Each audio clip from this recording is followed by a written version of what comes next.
My name is Danielle Carter. I've been practicing medicine since 2014, so going on 7 years, believe it or not. I came to practice in Jacksonville, Florida, because this is actually where I did my residency. So I graduated from this program in 2013, and after I left my first job, I was contacted by the residency program to see if I had an interest in coming back to teach, which is something that I knew that I wanted to do at some point. I just didn't realize I was going to be doing it that soon in my career. So there are a lot of challenges to the job search.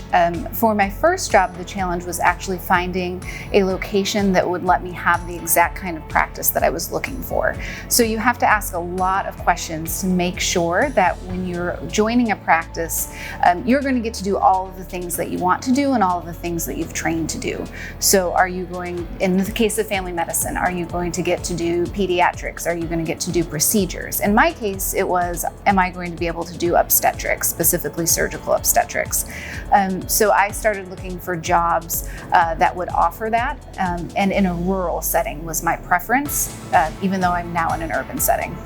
So unfortunately, there are going to be challenges to any job search. So I think the biggest and most important thing is to be prepared and kind of know what you're looking for ahead of time. So every area is going to be different. The scope of practice might be different in each area that you're going to go to. Each office setting is going to be a little bit different, and you kind of have to know what are going to be deal breakers when you're looking for a job. So during the job search process, I really relied on my mentors during residency to help me decide, and those who had more experience than me, to help me decide what would be the right fit and what I would be happy doing. Of course, you have to listen to yourself, listen to your family as well, but sometimes people you've worked with before can also help you find a good fit.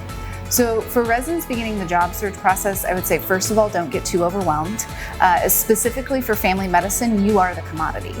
Family medicine is one of the most sought after specialties right now. So you can take your time and look for what you want in a job and ask for the things that you want in a job. I would also say make sure that you ask questions, lots of questions. There's not too many going into your first job, because again, you've never been in practice before. So you have seen different aspects of residency and different aspects of the business side of medicine.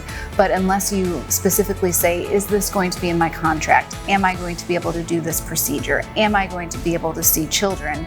You may not know.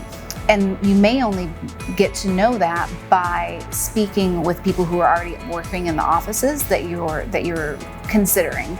So definitely, if you can, do site visits of places so you can see not just what sort of things they do on a day-to-day basis, but the overall atmosphere of the office.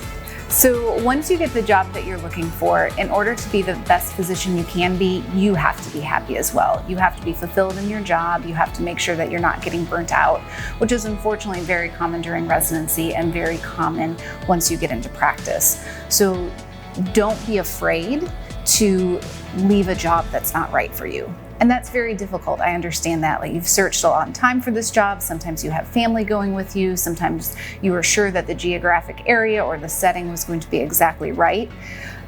But sometimes you have to, in order to preserve yourself, you have to be able to walk away. And again, very difficult decision, and not everybody may be able to do it, but we know that about 50% of new physicians will leave their first job in the first couple of years. So I don't want you ever to go into a job thinking, oh, I'm going to leave this job, because that's not the right attitude to have. But make sure that you are prepared to do that if you need to, whether that be prepared financially, prepared emotionally, because you can't take good care of patients if you're not taking care of yourself.